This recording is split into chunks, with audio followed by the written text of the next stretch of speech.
Amém, amados? Falta de destreza do pastor com o microfone, mudaram o microfone, o pastor já se perdeu. Amém, amados? Um prazer estar com cada um, rever alguns amados aqui.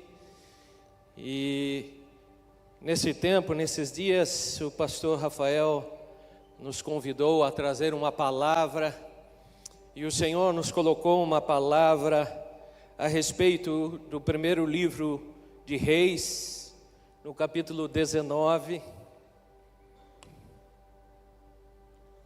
Amém?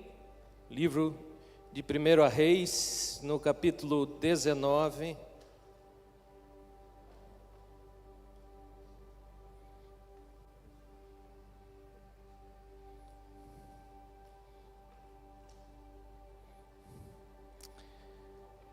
Diz assim a palavra do Senhor: E Acabe fez saber a Jezabel tudo quanto Elias havia feito, e como totalmente matara a todos os profetas à espada.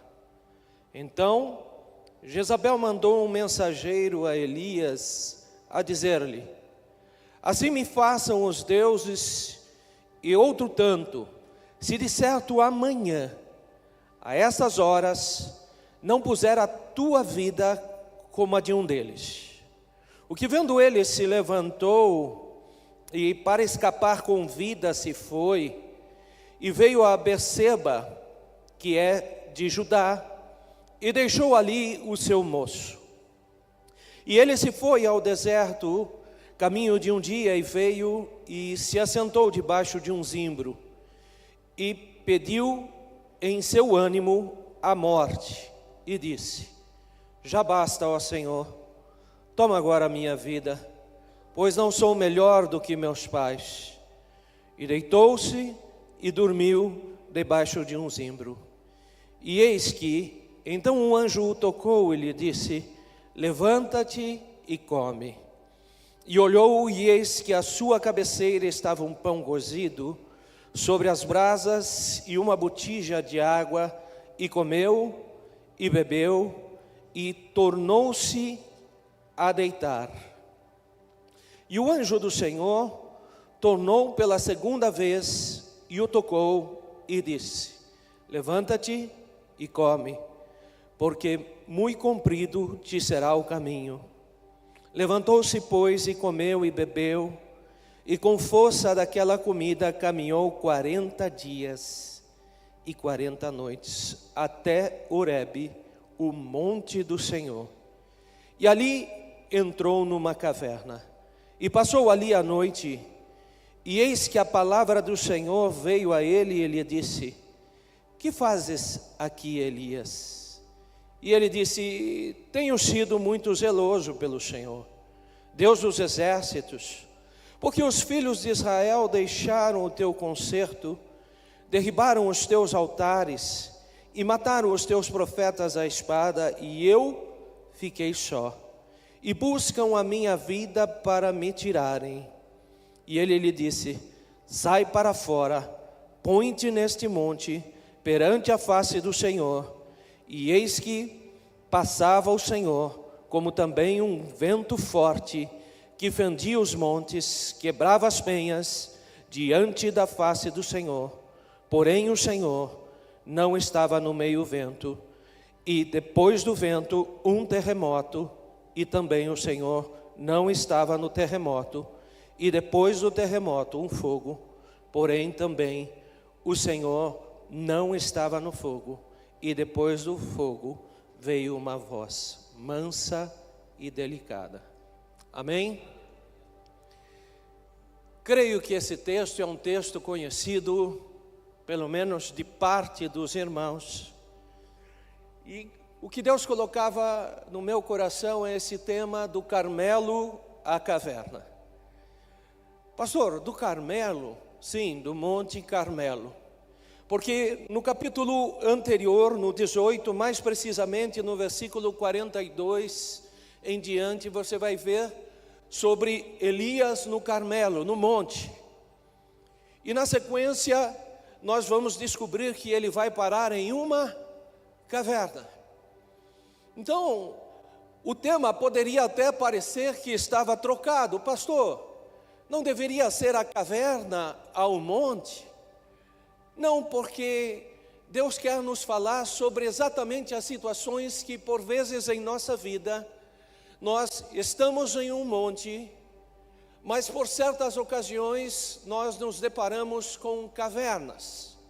E no passar do texto, Deus vai nos falar sobre algumas cavernas de nossa vida, algumas situações de nossa vida, e para nós entendermos que nós somos humanos, que nós sim temos falhas, nós sim temos desafios, mas que é natural a qualquer homem, em algum momento da sua vida, passar por situações de reflexão, ou algumas situações até mais profundas, em que esse homem se sente em uma caverna. Talvez não uma caverna literal, talvez não numa caverna como Elias de fato entrou, mas em alguns lugares dentro de nossa alma, dentro do nosso espírito, onde nos sentimos reclusos, nos sentimos fechados, e naquele momento questionamos algumas coisas ou falamos algumas coisas diante de Deus.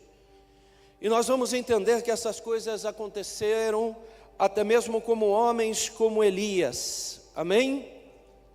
Mas pastor, qual é o contexto? Nós estamos falando de um profeta. E nós temos que entender que se trata aqui de um dos maiores profetas, biblicamente falando.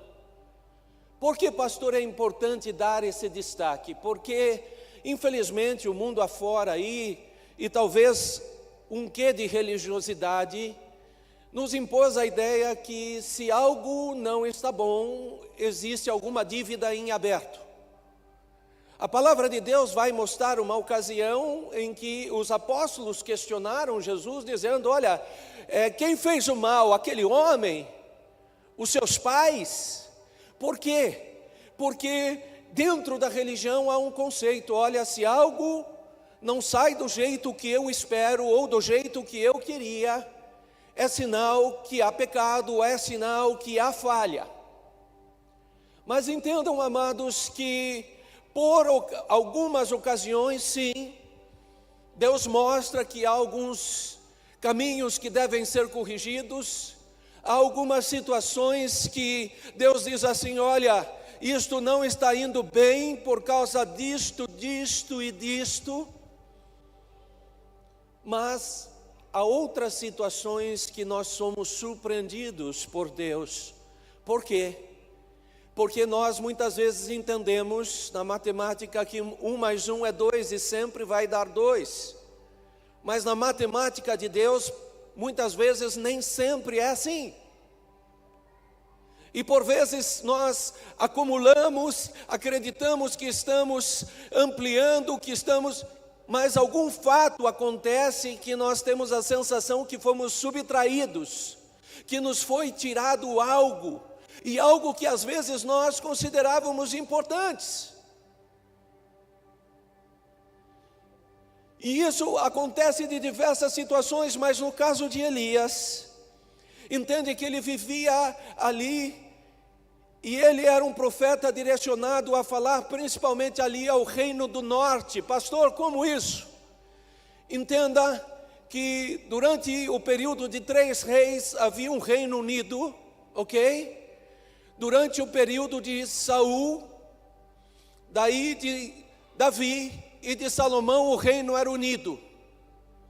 Mas algo vai acontecer ali com Salomão, e Deus diz: olha, não será mais assim, eu vou dividir essa conversa.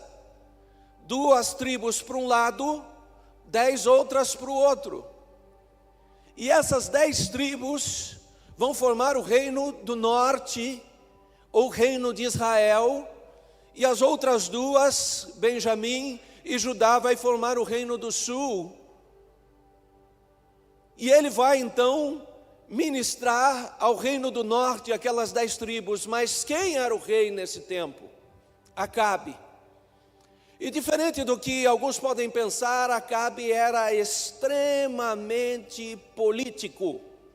Talvez a gente olhe e fale, não, Acabe era fraco porque a mulher dele dominava ele, ou coisas afins. Não, mas Acabe era extremamente político, e por meio da política ele governava.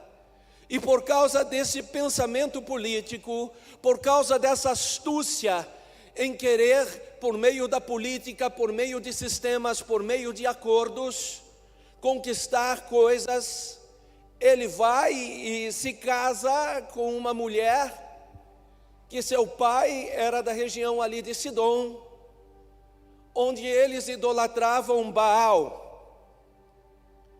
E veja, Baal é um principado ligado à prosperidade, ao financeiro, né?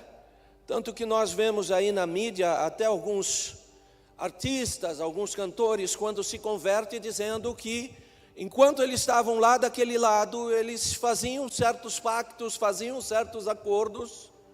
E com quem eles fazem esse tipo de acordo? Com Baal. Então a história se repete. Agora veja, então essa mulher chamada Jezabel, ela vinha de que cultura? De uma cultura de adorar quem? Adorar a Baal, o Deus, entre aspas, da prosperidade, do dinheiro, do poder. E ela, além de adorar a Baal, ela financiava 450 profetas de Baal e mais 400 de Asterotes. Ou seja, na conta do reino, eram 850 profetas sendo financiados por quem? Pelo povo de Israel. Pastor, está cheirando alguma coisa parecida com nossa época? Vamos deixar a política de lado, mas perceba que as histórias se repetem, ok? Então, o investimento do povo, a dedicação do povo voltava para quem?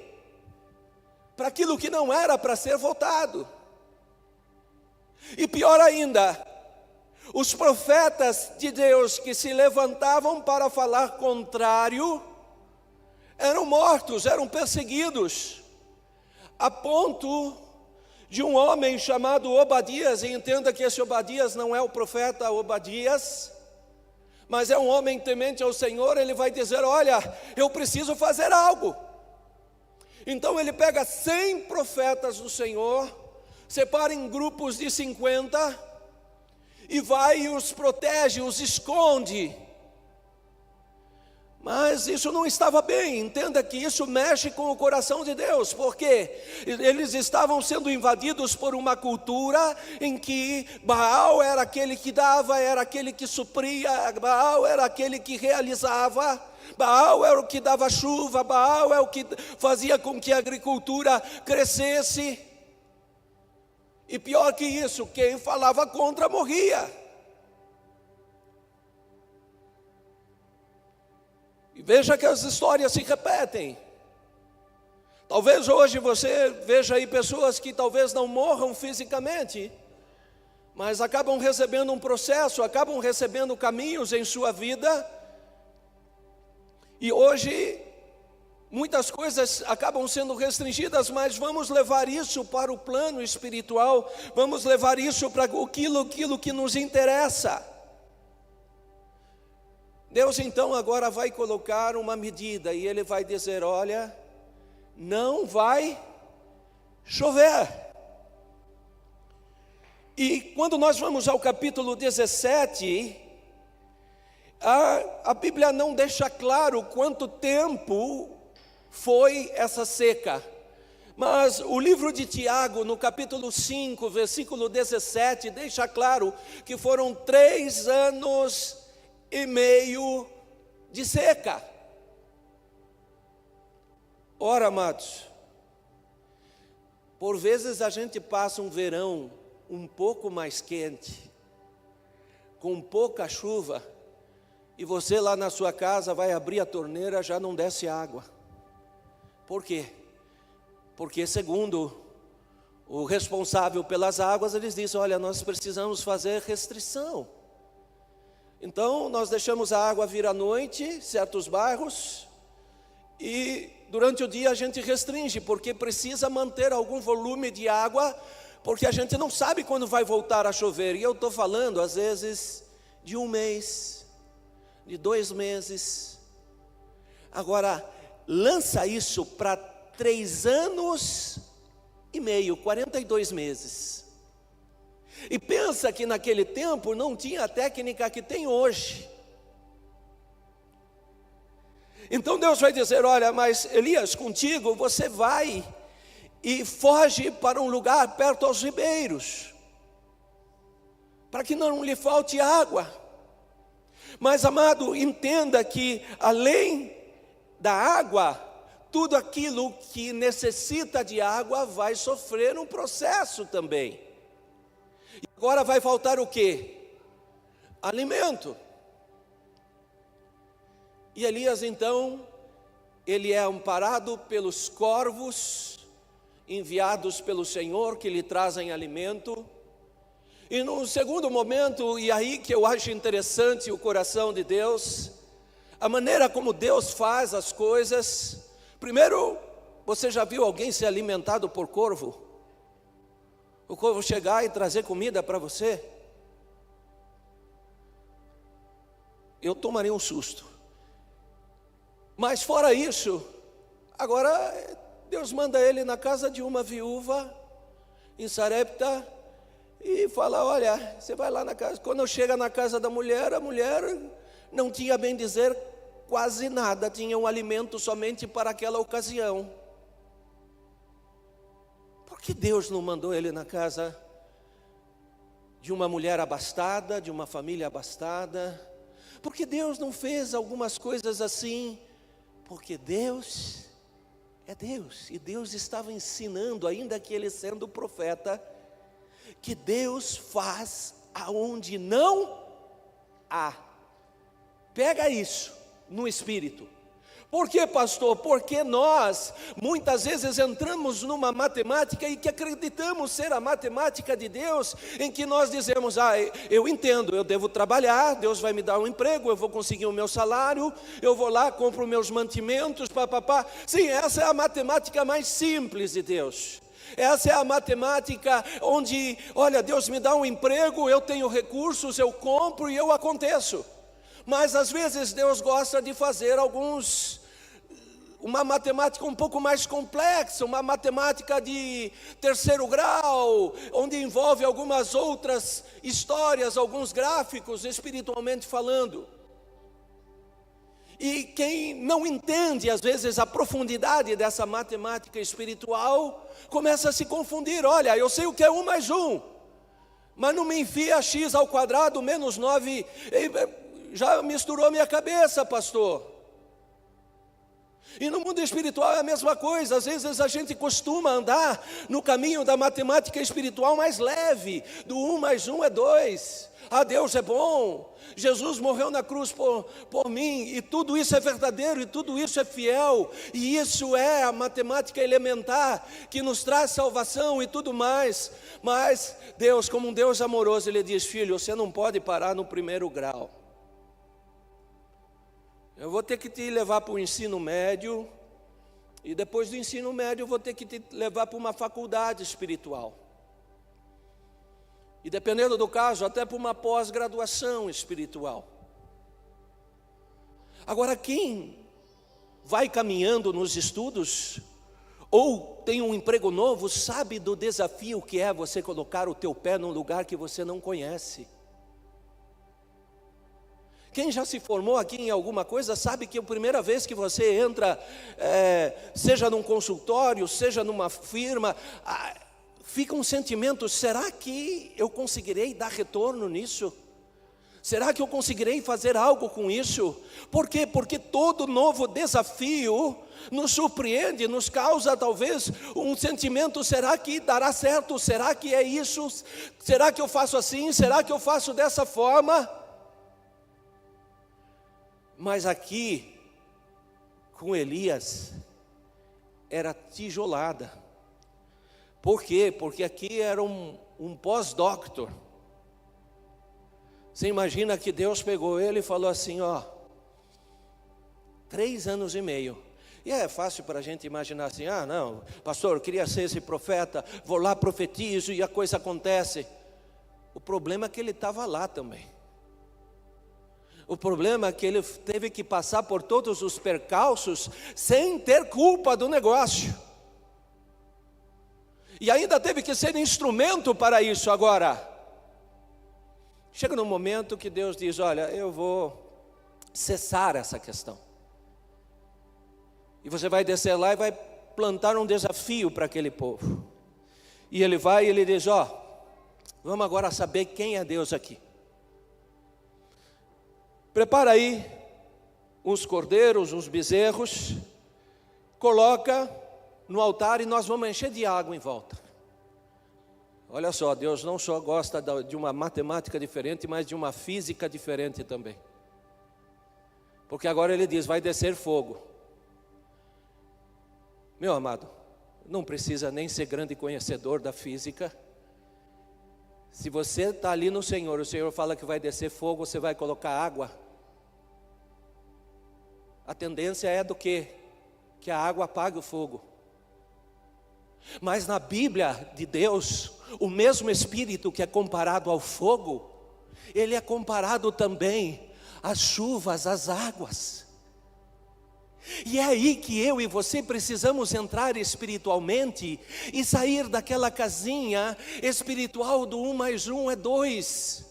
Porque Deus tem chamado um povo e nós estamos ali no talo, com o pezinho no arrebatamento, e Deus diz, agora a plataforma é diferente, agora são anos para a vinda do Senhor, e eu particularmente acredito que eu e você temos grande chance de colocar o pé nesse arrebatamento.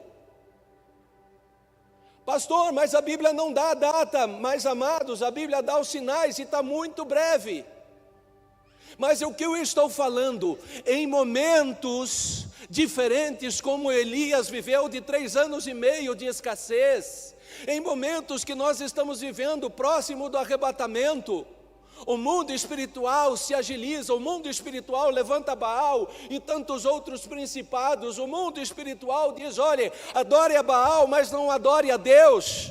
O mundo espiritual diz, olha, o cara adora Baal e tem de tudo, o cara é do mundo e tem de tudo, o cara não é fiel à esposa dele e tem de tudo, o cara nunca deu um dízimo e tem um emprego bom, tem um carro bom, tem uma casa boa. E se nós entramos nessa matemática, nós começamos a se sentir injustiçados, nós começamos a questionar, dizer, puxa Deus, por que tal pessoa da minha família fica doente? Por que, Deus, eu não consegui fazer tal coisa? Por que eu não consegui estudar meu filho naquela faculdade? Por que eu não consegui fazer isso ou aquele outro? E daí Deus vem com uma surpresa e diz, olha, eu quero mudar esse ambiente. Diga que vai cair fogo. Legal, Deus. O que eu faço, Deus? Pego uns gravetos secos, pego uma palha seca, porque para pôr fogo, pego um carvão seco. Não, começa com a água. Água. E traduza isso para o mundo espiritual. Talvez Deus esteja pedindo algo para você e você quer insistir em levar para o incendiar de Deus os teus gravetos. Você quer insistir em levar as coisas que todo mundo faz para o churrasco.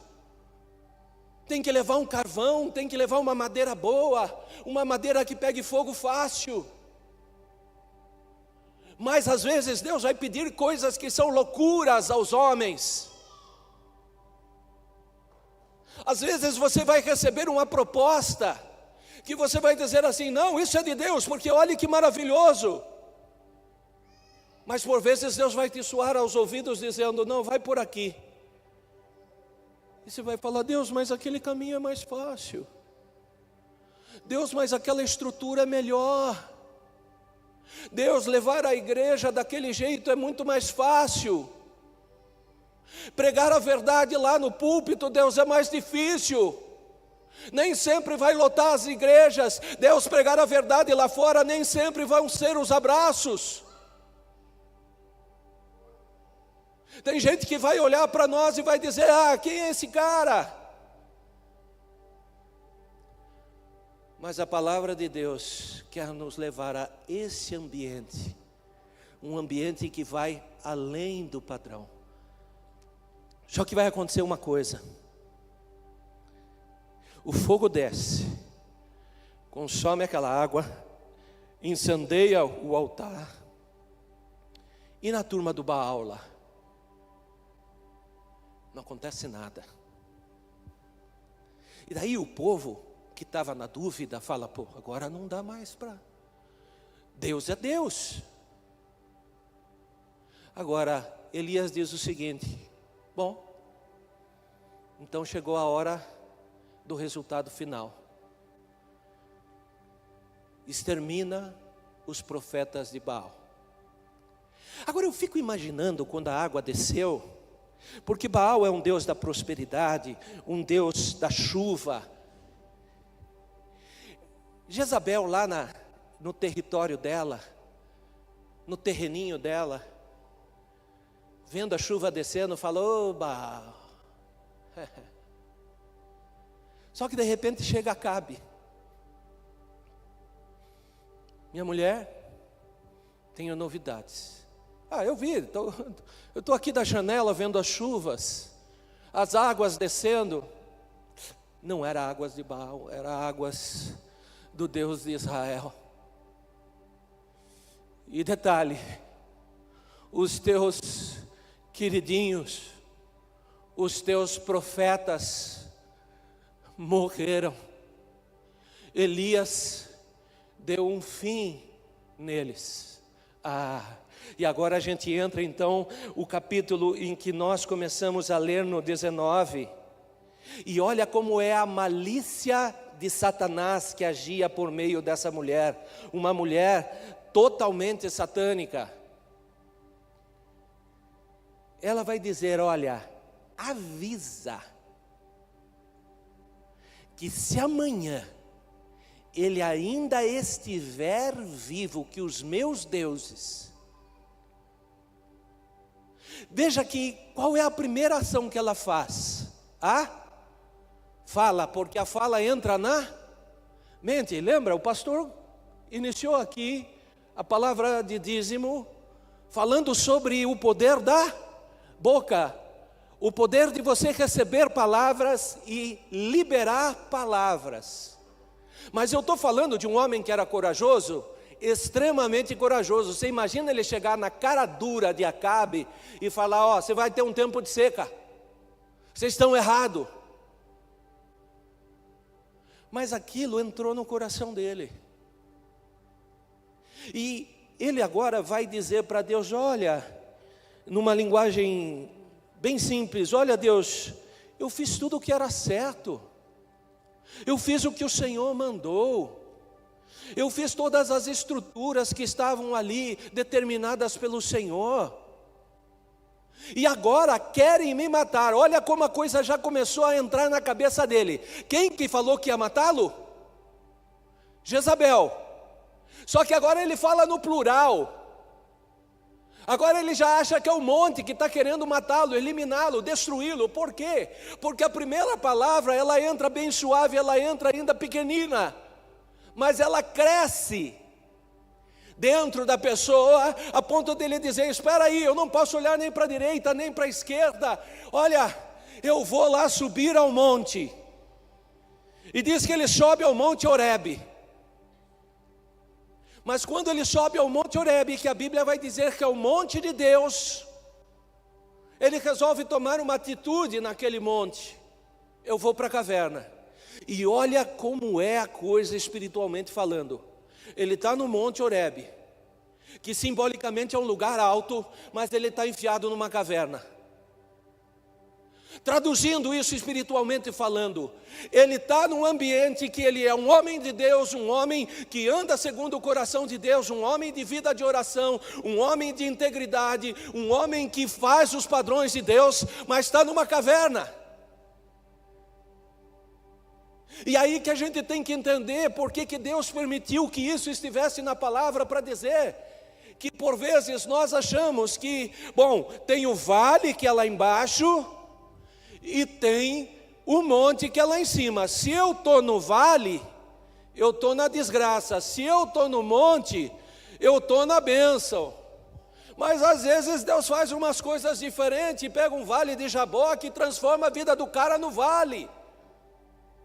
Às vezes não que Deus quisesse que ele fosse para a caverna, mas Deus usa às vezes certos ambientes para dizer, olha, você está no monte, mas eu fui obrigado a revelar que no monte da sua vida tem algumas cavernas que estavam escondidas em você. Ainda que você sendo um homem espiritual, uma mulher espiritual, um homem de Deus, e a caverna que estava dentro dele, que diante daquele homem forte, diante daquele homem audacioso, daquele homem que enfrentava reis e rainhas, ele tinha um temor. Mas a coisa chegou numa amplitude tal, que ele vai para lá para fugir, sim ou não? Só que sabe o que ele pede para Deus? Tira a minha vida. Espera aí. Ele foi para fugir da morte, e agora pede para tirar a vida? Olha onde entrou a mente do ser humano, olha onde entrou a mente do profeta. E entenda, amados, não que Deus quisesse ele dentro de uma caverna, tanto é que Deus vai ali, e Deus vai com zelo e diz, olha, saia para fora, saia para fora. Mas eu acho interessante porque Deus faz uma pergunta para ele, que fazes aqui? Sabe aquela história se repetindo de Adão? Adão, onde você está? Só que Adão já estava fora de centro. E ele vai começar a acusar a mulher dele. Não, porque a mulher que o Senhor me deu, olha onde o Senhor me meteu. Estava tudo bem aqui enquanto não tinha mulher, agora apareceu a mulher, ela me criou esse caso. Deus falou alguma coisa para ele, para perguntar da mulher, alguma coisa? Não, Deus queria saber onde ele estava, porque ele já tinha se perdido. Aqui é a mesma coisa, Deus pergunta para ele, né? Dizendo lá, ó, que fazes aqui? Só que daí ele começa a se explicar diante de Deus. Deus só perguntou o que ele está fazendo lá. E qual que deveria ser a palavra dele? Olha, Deus, eu tive medo e me escondi. Mas ele começa a dar um monte de questões, porque ele foi fiel, porque eu fiz isso, porque eu fiz aquilo, Deus só queria que ele entendesse que ainda que ele estando no monte de Deus, tinha cavernas ali que estavam escondidas. Quem é que espera que no monte tem uma caverna? Quem é a pessoa que em sã consciência espera que na área espiritual dela, mais, onde ela diz assim, olha, é o melhor tempo espiritual da minha vida, é um tempo que Deus está fazendo, um tempo que Deus está transformando minha família, transformando minha casa, Deus está trazendo bênção, Deus está operando, Deus me usa em oração, Deus me usa no louvor, Deus... Mas em algum momento aparece uma caverna. E às vezes o mais doido da coisa é que aquela simples caverna mexe com toda a estrutura do monte. E amados, por favor, não estou julgando esse camarada aqui não. Se eu for ver a vida espiritual dele, amados, eu até agora não tive essa audácia de chegar num monte ali, falar, num altar, coloca bastante água e vamos descer fogo do céu. E ele não só fez, mas Deus desceu o fogo. Eu estou dizendo que se esse homem, que era esse homem, tinha algumas cavernas escondidas, a pergunta é, será que às vezes nos montes altos de nossa vida, surgem algumas, às vezes coisas que são pequenas questões, e que aquilo vai nos abalar e revelar que dentro de nós tem certas cavernas? Ah, Deus, eu não esperava por isso. Deus, eu não esperava por essa enfermidade em família. Deus, eu não esperava que eu fosse perder o emprego agora. Deus, eu não esperava que aquela pessoa que eu tanto amava se levantasse contra mim, falasse mal de mim, como o pastor mencionou aqui. Deus, eu não esperava isso daquela liderança. Deus, eu não esperava isso daquela ovelha. Deus, eu não esperava isso do patrão no meu trabalho. Eu não esperava isso ali do meu funcionário. E às vezes a dor é maior, porque você diz: Deus, eu não esperava isso do meu filho. Eu não esperava isso do meu pai. Mas às vezes um detalhe parece que mexe com todo o monte. E sabe qual é o problema da caverna? Que ela muitas vezes esconde a luz que está lá fora. Às vezes nós achamos que estamos numa completa escuridão, que não tem sol em lugar nenhum. Mas porque Deus está dizendo o quê? Sai da caverna. E o que Deus quer nos falar nesta manhã? Quais têm sido muitas vezes alguns esconderijos espirituais que às vezes nem temos conhecimento que existem dentro de nós? E por favor, não entenda que eu estou dizendo aqui pecados, não entenda que eu estou dizendo aqui que você está fazendo alguma coisa escondida da igreja, do seu pastor, ou muito menos de Deus. Mas estou falando de coisas que às vezes existem dentro de nós, e que às vezes nós mesmos não sabemos que faltava luz sobre aquele aspecto em nossa vida. Vou dar-lhe um exemplo. Quando fui batizado no Espírito Santo, Deus deu duas direções para mim. Primeiro, o chamado da palavra, do ensino. Mas um outro, o ministério de cura. O ministério da palavra começou a se desenvolver rapidamente. Mas olhe como é Deus. Eu, jovem que era, convertido há pouco tempo, falei: bom, se tem um chamado de cura, vou começar a orar por cura. Punha a mão no sujeito, orava, não, não deu certo, vou fazer jejum. Não deu certo, vou fazer não sei o quê, não deu certo. Eu comecei a travar.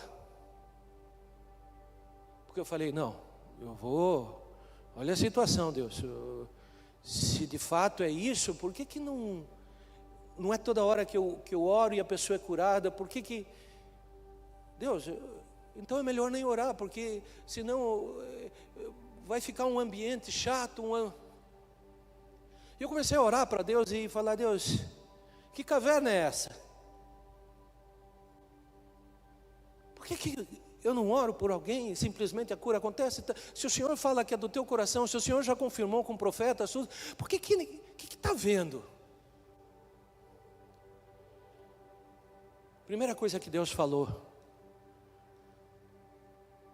que a vontade dEle prevalece sobre todas as coisas. Ou seja, há situações que Deus vai ministrar uma cura ali, livremente, um milagre, um poder. Por vezes Deus vai fazer caminhos diferentes. Mas a coisa que mais me surpreendeu, porque essa eu sabia que Deus tinha no coração dele, que era a vontade dele acima de todas as coisas, foi que Deus disse que estava trabalhando o meu emocional. E eu pensei: mas como assim? Não estou fazendo o que Deus quer? E Deus colocou no meu coração que eu temia a análise das pessoas. Como é que eu ia orar por alguém e a pessoa sair sem ser curada? E que isso ia além de eu me preocupar só com a imagem de Deus. Eu estava preocupado também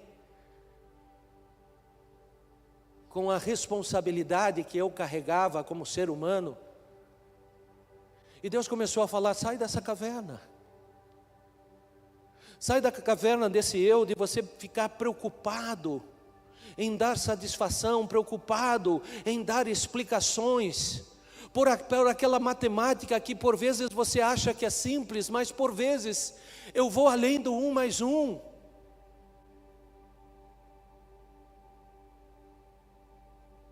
Então Deus por vezes vai curar milagrosamente? Vai. Por vezes Deus vai enfiar a pessoa dentro de uma mesa cirúrgica e o médico vai ser usado por Deus? Vai. Mas às vezes a religiosidade nos fala assim, não existe isso, tem que curar tudo.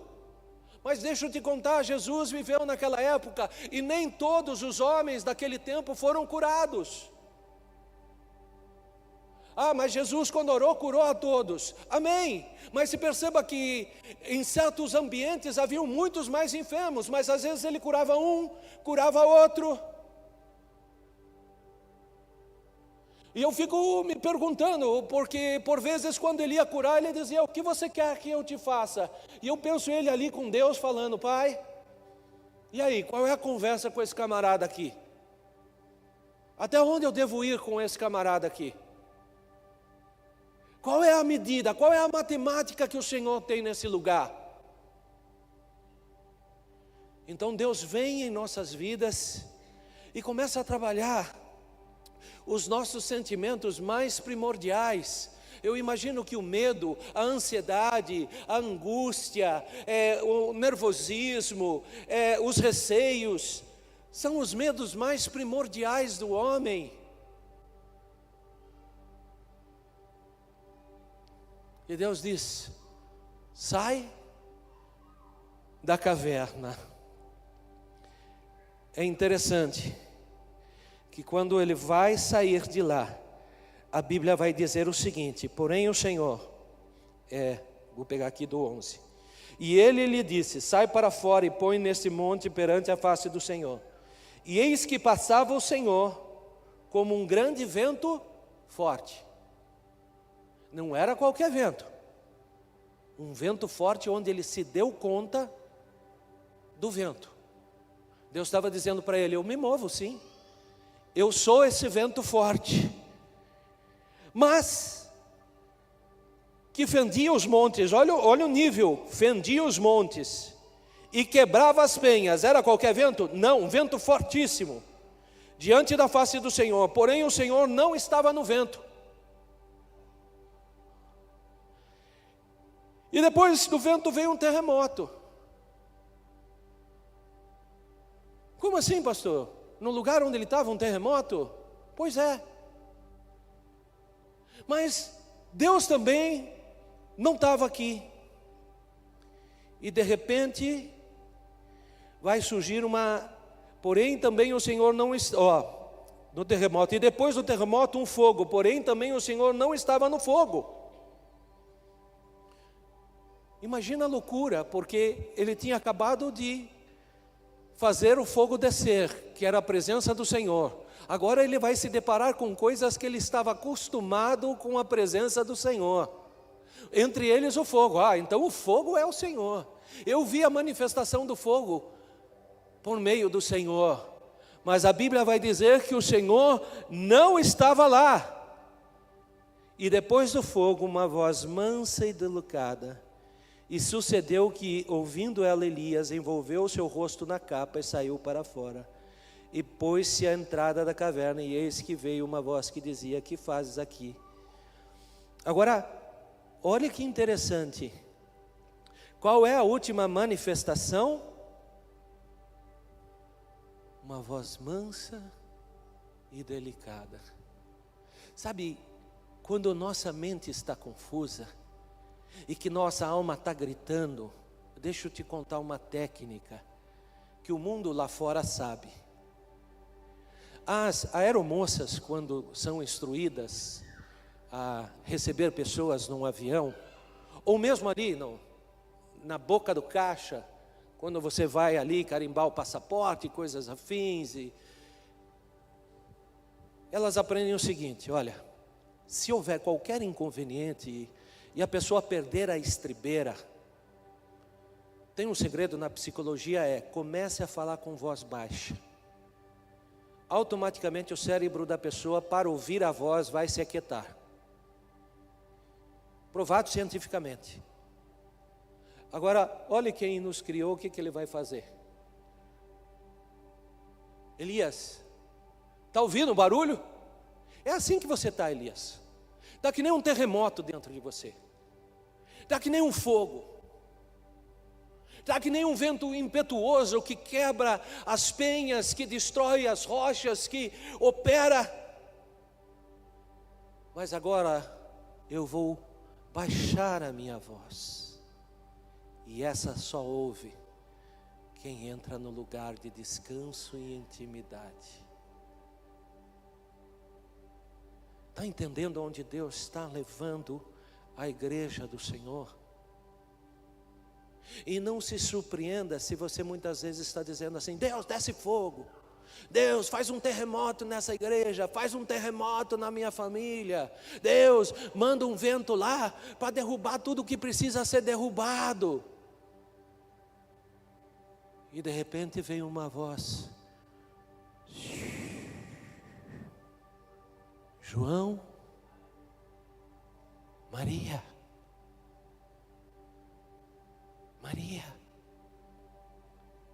e de repente todo aquele terremoto que há dentro de nós se aquieta para dizer: eis que ouço uma voz.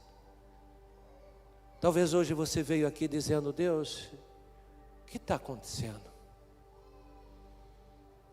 Eu não estou conseguindo às vezes compreender certas coisas. Deus, parece que o Senhor resolveu se calar.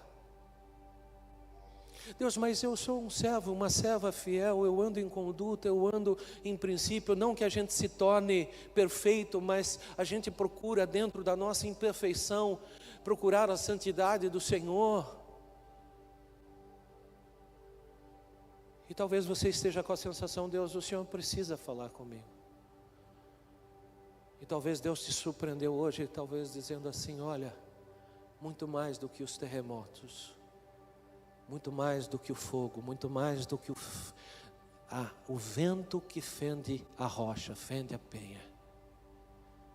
Eu falo com uma voz suave e mansa, como uma nuvem, não muito grande, do tamanho da mão de um homem. Ah, mas Deus, não é assim a matemática, não é assim a física. E Deus diz que Ele não é limitado em fazer, e nem da maneira como Ele faz. O que é que está constrangendo nós como homens e mulheres do Senhor? Qual é o ambiente que está mexendo com a nossa cabeça, que a gente mesmo estando no monte, a gente procura as cavernas desse monte? Deixa eu me esconder. Ah, não quero que ninguém venha falar comigo. Ah, não quero dar satisfação. Ah, quero me esconder, não quero participar de mais nada. Ah, não deu certo, então vou abrir mão de tudo. Ah, não aguento mais. Ah, eu não estou ouvindo Deus falar. E Deus diz: quem disse que eu não estou falando? Apenas aquieta os terremotos, os ventos, o fogo, porque eu venho nesse tempo com uma voz mansa e suave. Eu sempre falo, e já falei aqui mais de uma vez, talvez o maior desafio para quem tem o chamado da palavra para pregar, é que quando Deus derrama esse chamado, uma das coisas que Deus nos faz é querer falar. Se você tem o chamado para falar, Deus vai te colocar o sentimento para falar. E às vezes a gente perde o controle. E já contei aqui que às vezes eu passava um tempo orando, só que eu ficava orando e falando,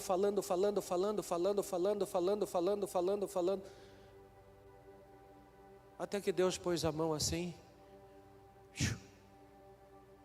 Eu sei, dá um minutinho aí, posso falar também? Você permite, porque eu vou falar uma voz bem baixinha e bem mansa, porque assim, esses terremotos dessas vozes, desses teus pensamentos acelerados, vão ter que baixar a guarda.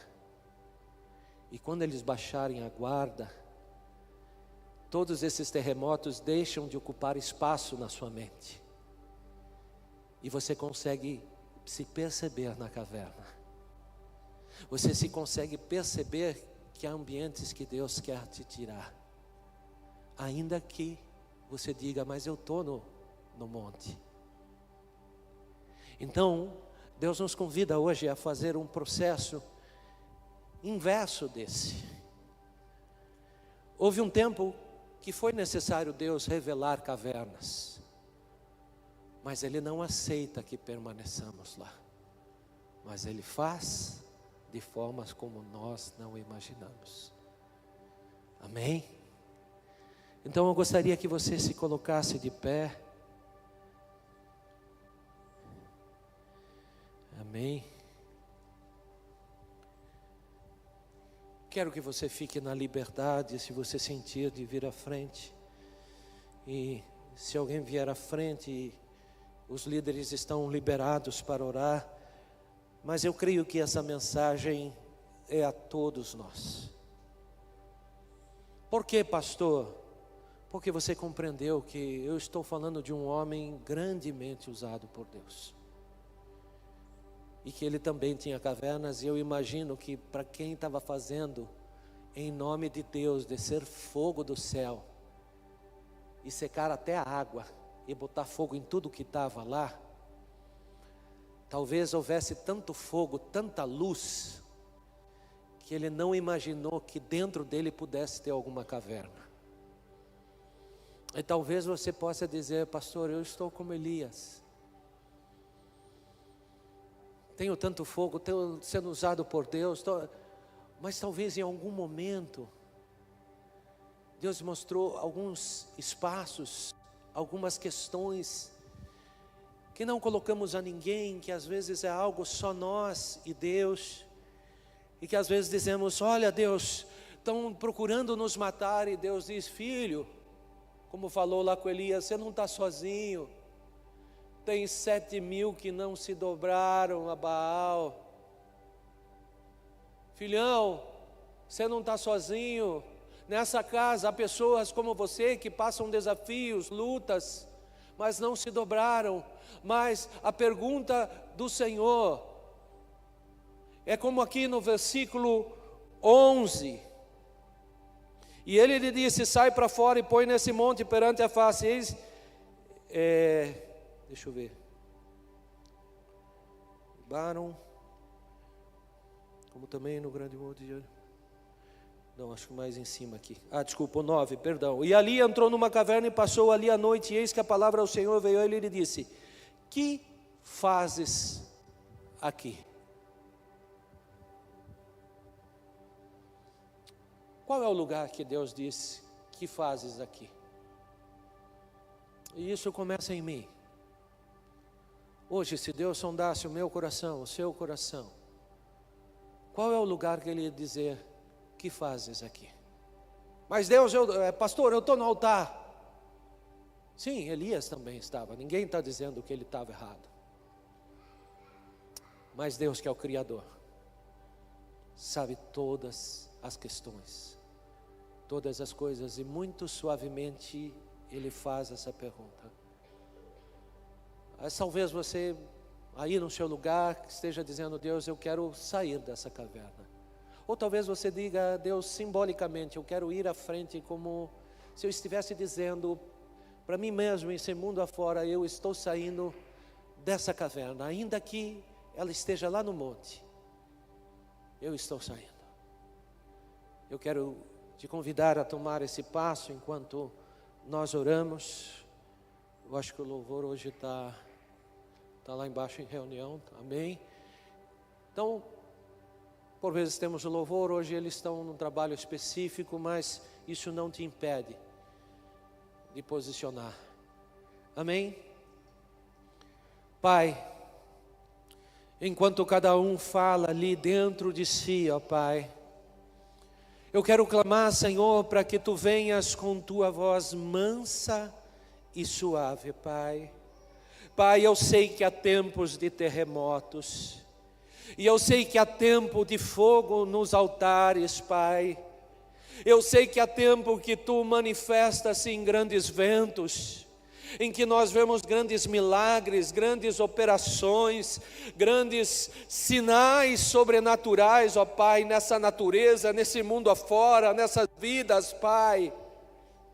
Mas eu tenho entendido pela Tua palavra, Senhor, que há ocasiões que na Tua física, na Tua matemática, Deus, Tu rompes e vem com uma voz suave e mansa, Pai, porque há certas ocasiões que nós temos entendido, soberano Pai, que às vezes o terremoto é tão violento dentro de nós, chacoalha tanto as nossas estruturas, que o nosso corpo muitas vezes, ó Pai, sente todo esse movimento, sente todo esse balançar, mas é nesse tempo que o Senhor se revela da multiforme graça de Deus, em que Tu dizes agora, eu venho como uma brisa suave, mansa, com uma voz suave, falando aos corações. E nesse tempo, Senhor, é o tempo que nós humildemente nos colocamos diante de Ti e dizemos, Deus, que as nossas vozes não falem mais altos que a Tua, que os nossos pensamentos não sejam como esse terremoto e queiram prevalecer sobre tudo aquilo que o Teu Espírito deseja falar. É um tempo onde o Senhor vem com uma mansidão no espírito destas vidas, ó Pai, e tudo há um propósito, ó Pai. É um tempo de entendermos que há uma voz que deve falar mais alto dentro de nós, ainda que esteja num tom suave e manso. Se o Senhor, ó Pai, fala suave e manso, que a nossa voz possa ser mais suave ainda, e se necessário, até mesmo nos calarmos diante da Tua soberania, diante do Teu querer, do Teu transformar, ó Pai. E eu quero colocar essas vidas, cada um aqui em especial, cada vida aqui que também se posiciona aqui à frente, dizendo, olha, eu estou abrindo mão desses ambientes que parecem seguros, que parecem me proteger, que me parecem distanciar dos julgamentos, mas que na verdade foram reveladas pelo Senhor como uma caverna, ó Pai, mas que há uma luz lá fora, que há uma esperança, e que o monte, ó Pai, foi feito para ser contemplado à luz, e não as cavernas, ó Pai. E eu, como pastor, abençoo esta casa, abençoo este culto, abençoo cada pessoa, ó Pai. Tu sabes o porquê, ó Pai. Eu sei que quando Tu vens com a revelação profética, ó Pai, não existe por acaso. Tu sabes do porquê, Senhor. Tu sabes a forma. Mas eu sei que até hoje essa palavra é lembrada não como derrota, mas como alguém que, ainda que sendo ser humano, venceu e foi mais que vencedor em Deus, e nós em Cristo Jesus, nosso Pai, nosso Filho e o Teu Espírito Santo. Amém, amados? Amém. Não sei se o pastor vai encerrar, eu vou encerrar. Amém?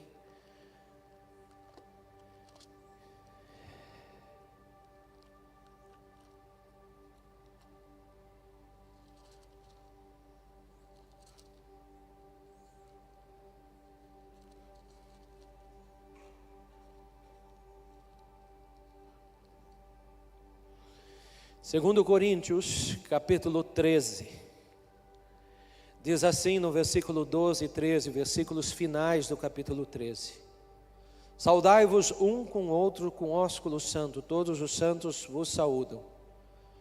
Mas ele vai encerrar da seguinte forma, e isto é bíblico: a graça do Senhor Jesus Cristo, o amor de Deus e a comunhão do Espírito Santo sejam com todos vós. Amém. Amém e amém. Grande abraço, amados. Um excelente domingo, uma excelente semana. E não se esqueçam, essa semana ainda vocês vão se lembrar disso. A voz suave e mansa. E Deus vai falar naquele lugar. Amém? Grande abraço.